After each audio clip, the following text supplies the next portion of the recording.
Hello friends, എല്ലാവർക്കും Sunitha kitchen ബ്ലോഗിലേക്ക് സ്വാഗതം. ഇന്ന് എല്ലാ വീട്ടമ്മമാർക്കും ഉപകാരപ്പെടുന്ന കുറച്ച് നല്ല നല്ല കിച്ചൺ ടിപ്സുകളായിട്ടാണ് വന്നിരിക്കുന്നത്.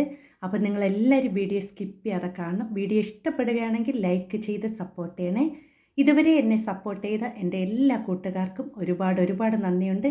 ഇനിയും എല്ലാവരും സപ്പോർട്ട് ചെയ്യുക. പുതിയ കൂട്ടുകാർ ആരെങ്കിലും വീഡിയോ കാണുന്നുണ്ടെങ്കിൽ ഒന്ന് സബ്സ്ക്രൈബും കൂടി ചെയ്യണേ.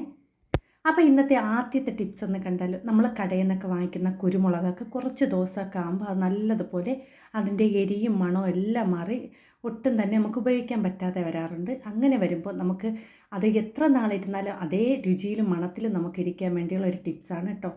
അപ്പം നമ്മൾ എപ്പോഴും കുരുമുളക് വാങ്ങിച്ചാലും ഒന്ന് ചെറുതീയിൽ വെച്ച് നല്ലതുപോലെ ഒന്ന് ചൂടാക്കിയ ശേഷം നമ്മൾ തണുത്ത ശേഷം ബോട്ടിലാക്കി ഇടുകയാണെങ്കിൽ അത് എത്ര നാളായാലും അത് പൂത്തുപോവുകയോ അത് മാത്രമല്ല അത് അതിൻ്റെ മണവും രുചിയൊന്നും നഷ്ടപ്പെടാതെ തന്നെ ഇരിക്കും കേട്ടോ.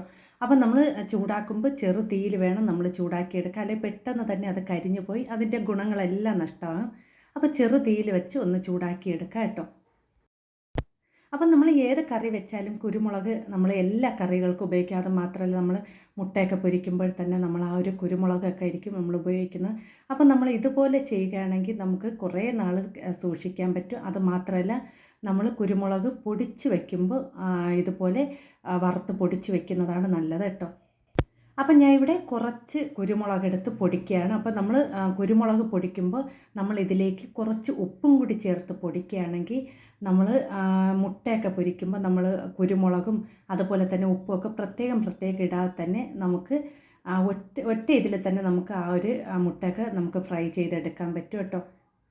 അപ്പോൾ അത് മാത്രമല്ല, നമ്മൾ കുരുമുളക് പൊടിക്കുമ്പോൾ കുറച്ച് ഉപ്പിട്ട് പൊടിക്കുന്നത് നല്ലതാണ്. പെട്ടെന്ന് തന്നെ ആ കുരുമുളക് നല്ലതുപോലെ പൊടിഞ്ഞ് കിട്ടുകയും ചെയ്യും കേട്ടോ.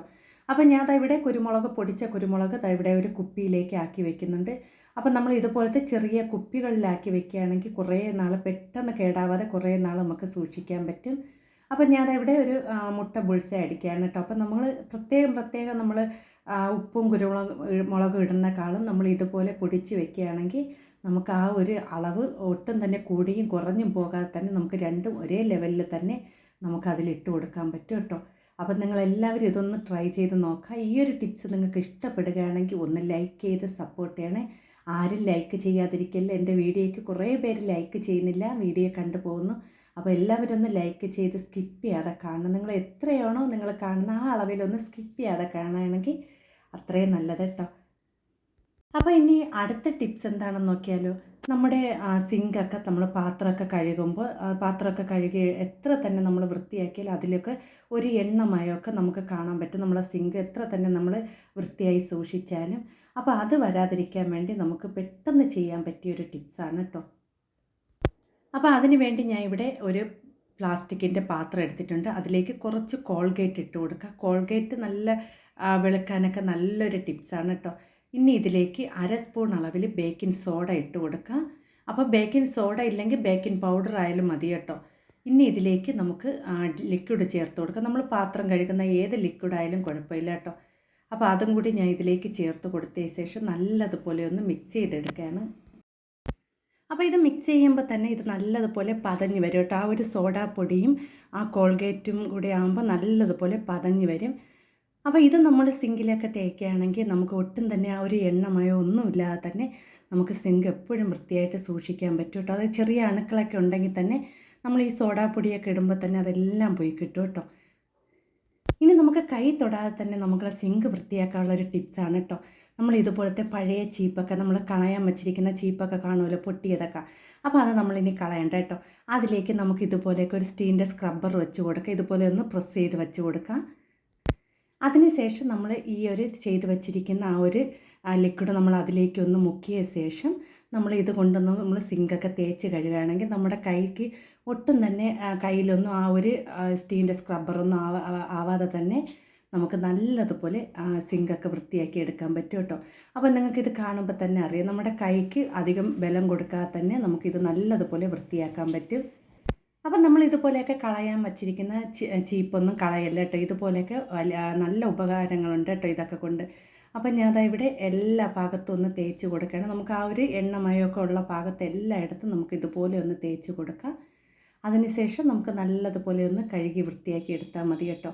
അപ്പം നമ്മുടെ കൈക്കും കുഴപ്പമില്ല, നമ്മുടെ കയ്യിലും ഒന്നും ആവില്ല. അത് നമുക്കിതുപോലെ ഒന്ന് തേച്ചെടുക്കുകയാണെങ്കിൽ, അപ്പോൾ ഇതുപോലത്തെ ചീപ്പൊക്കെ ഉണ്ടെങ്കിൽ നമ്മൾ ഇതുപോലെ ഒരു സ്ക്രബ്ബർ വെച്ച ശേഷം ഇതുപോലെ തേച്ച് കൊടുത്താൽ മതി കേട്ടോ. അപ്പോൾ ഇത് എല്ലാവരും ഒന്ന് ട്രൈ ചെയ്യുക, നല്ലൊരു ടിപ്സാണ് കേട്ടോ. അപ്പം ഞാനവിടെ സിങ്ക് എല്ലാം നല്ലതുപോലെ കഴുകി വൃത്തിയാക്കി എടുത്തിട്ട് നിങ്ങൾക്ക് വീഡിയോ കാണുമ്പോൾ തന്നെ അറിയാം, നല്ലതുപോലെ ആ ഒരു എണ്ണമയോ എല്ലാം മാറി കിട്ടിയിട്ടുണ്ട്. അപ്പോൾ ഇതുപോലെ നമ്മൾ പാത്രം കഴുകിയ ശേഷമൊക്കെ ഇതുപോലെ കോൾഗേറ്റ് കൊണ്ടൊക്കെ ഇതുപോലെ തേച്ചിടുകയാണെങ്കിൽ എപ്പോഴും നല്ല വൃത്തിയോടെ തന്നെ നമുക്ക് സിങ്കൊക്കെ സൂക്ഷിക്കാൻ പറ്റും കേട്ടോ. അപ്പോൾ എല്ലാവരും ഒന്ന് ട്രൈ ചെയ്യണേ. ഇനി അടുത്ത ടിപ്സ് ഒന്ന് കണ്ടാലോ. നമ്മൾ കുക്കറിലൊക്കെ അരിയൊക്കെ വേവിക്കാൻ ഇടുമ്പോൾ ഇത് നല്ലതുപോലെ തിളച്ച് പൊങ്ങി ആ അടപ്പിൻ്റെ മുകളിൽ നിറയെ ആവാറുണ്ട്. അതുമാത്രമല്ല, നമുക്ക് അങ്ങനെ വരുമ്പോൾ നമുക്ക് നല്ലതുപോലെ പാത്രമൊക്കെ കഴുകാൻ നല്ല ബുദ്ധിമുട്ടായിരിക്കും. അപ്പോൾ അതൊക്കെ വരാതിരിക്കാൻ വേണ്ടി നമുക്ക് എളുപ്പത്തിൽ ചെയ്യാൻ പറ്റിയ നല്ലൊരു ടിപ്സാണ് ഞാൻ ഇതിൽ ഉൾപ്പെടുത്തിയിരിക്കുന്നത്. അപ്പോൾ അതിന് വേണ്ടി ഞാൻ കുക്കറിലേക്ക് കുറച്ച് അരി വേവിക്കാൻ ഇട്ടിട്ടുണ്ട്. അത് നല്ലതുപോലെ അരപ്പാത്രം അളവിൽ ഞാൻ വെള്ളം ഇട്ടിട്ടുണ്ട്. ഇനി ഇതിലേക്ക് ഒരു സ്പൂൺ ഇട്ട് കൊടുക്കാം. അതിനുശേഷം നമ്മൾ ഇതൊന്ന് മൂടി വയ്ക്കുക. അപ്പം മൂടി വെച്ച ഉടനെ നമ്മൾ അതിൻ്റേക്ക് ആ ഒരു സ്റ്റീം ഇട്ട് കൊടുക്കാൻ പാടില്ല. ഇനി അതിലേക്ക് ആ ഒരു ഹോളിൻ്റെ ഭാഗത്തേക്ക് കുറച്ച് വെളിച്ചെണ്ണ ഒന്ന് ഒഴിച്ച് കൊടുക്കുക. ഒരു 2-3 തുള്ളി വെളിച്ചെണ്ണ ഒന്ന് അതിലേക്ക് ഒഴിച്ച് കൊടുക്കുക. ഇങ്ങനെ ചെയ്യുകയാണെങ്കിൽ നമുക്ക് ആ ഒരു തിളച്ച് അധികം ഒന്നും തൂകിപ്പോകാതെ നമുക്ക് സൂക്ഷിക്കാൻ പറ്റും കേട്ടോ. അപ്പോൾ ഇത് ഒഴിച്ച് കൊടുത്ത ശേഷം നമ്മൾ ഇതിലേക്ക് നല്ലതുപോലെ ആവി വരുമ്പോൾ അതിലേക്ക് കുമ്പള പോലെ ഇങ്ങനെ പൊങ്ങി വരും. ആ സമയത്ത് വേണം നമ്മൾ ഇതിലേക്ക് അതിൻ്റെ സ്റ്റീം ഇട്ട് കൊടുക്കാൻ. അതിന് മുമ്പേ ഇടേണ്ട ഒരു കാര്യമില്ല. അങ്ങനെ ചെയ്യുകയാണെങ്കിൽ നമുക്ക് ഇത് പെട്ടെന്ന് തന്നെ നമുക്ക് ഇതൊക്കെ വേവിച്ചെടുക്കാൻ പറ്റും. ഇനി നമ്മൾ കുക്കർ നമ്മളിത് വേവിക്കുമ്പോൾ അറിയാട്ടോ, നമ്മൾ ആ ഒരു സ്റ്റീലിൻ്റെ തവിയും അതുപോലെ തന്നെ എണ്ണയും ഒഴിച്ച് കൊടുത്തിരിക്കുന്നതുകൊണ്ട് അധികം തന്നെ നമ്മൾ പൊങ്ങി ആ ഒരു തൂകി പോകാറില്ല. അപ്പോൾ നിങ്ങൾക്ക് ഈ വീഡിയോ കാണുമ്പോൾ തന്നെ അറിയാട്ടോ, നമ്മൾ എത്ര വിസിൽ കേട്ടാലും അധികം നമുക്ക് ഈ ഒരു കുക്കറിൻ്റെ അടപ്പിൻ്റെ മുകളിലൊന്നും നമുക്കിതുപോലെ വെള്ളം വരാറില്ല കേട്ടോ. അപ്പോൾ ആദ്യത്തെ വിസിൽ കേട്ടപ്പോൾ തന്നെ അതാ കുറച്ച് മാത്രമേ നമ്മൾ ഈ അരിയൊക്കെ ഇടുമ്പോൾ അല്ലെങ്കിൽ നിറഞ്ഞ് നമുക്ക് ആ ഒരു കുക്കറിൻ്റെ അടപ്പ് മൊത്തം വരില്ലേ. അപ്പോൾ ഇത് കുറച്ച് മാത്രമേ വന്നിട്ടുള്ളൂ. 2-3 വിസിൽ കേട്ടിട്ടും അത്ര മാത്രമേ നമുക്ക് ആ ഒരു കുക്കറിൽ വന്നിട്ടുള്ളൂ കേട്ടോ. ഒട്ടും തന്നെ ആ ഒലിച്ച് പോകുകയോ ഒന്നും ചെയ്തിട്ടില്ല. അപ്പോൾ ഇതെല്ലാവരും ഒന്ന് ട്രൈ ചെയ്ത് നോക്കാം കേട്ടോ. കുക്കറൊക്കെ നമ്മൾ ഇത് സാമ്പാർ വയ്ക്കുമ്പോഴായാലും അതുപോലെ തന്നെ അരിയൊക്കെ വേവിക്കുമ്പോഴായാലും നമ്മൾ നല്ലതുപോലെ ആവി വന്ന ശേഷം മാത്രം അതിൻ്റെ സ്റ്റീം ഇട്ട് കൊടുക്കുക കേട്ടോ. അതിന് മുമ്പേ ഇട്ട് കൊടുക്കണ്ട. ഇതുപോലെ ഒരു തുള്ളി എണ്ണയൊക്കെ ഒഴിച്ച് കൊടുക്കുകയാണെങ്കിൽ ഒട്ടും തന്നെ കുക്കറിലേക്ക് തിളച്ച് പൊങ്ങി കളയാതെ തന്നെ നമുക്ക് സൂക്ഷിക്കാൻ പറ്റും കേട്ടോ. അപ്പോൾ ഇതെല്ലാവരും ഒന്ന് ട്രൈ ചെയ്ത് നോക്കുക. വീഡിയോ ഇഷ്ടപ്പെട്ട ഒന്ന് ലൈക്ക് ചെയ്ത് സപ്പോർട്ട് ചെയ്യുക. പുതിയ കൂട്ടുകാരാരെങ്കിലും എൻ്റെ വീഡിയോ കാണുന്നുണ്ടെങ്കിൽ ഒന്ന് സബ്സ്ക്രൈബും കൂടി ചെയ്ത് സപ്പോർട്ട് ചെയ്യണേ. നിങ്ങളുടെ വിലയേറിയ അഭിപ്രായങ്ങളും നിർദ്ദേശങ്ങളും കമൻറ്റ് ബോക്സിൽ കമൻറ്റായി അറിയിക്കാനും ആരും മറന്നു പോവല്ലേ.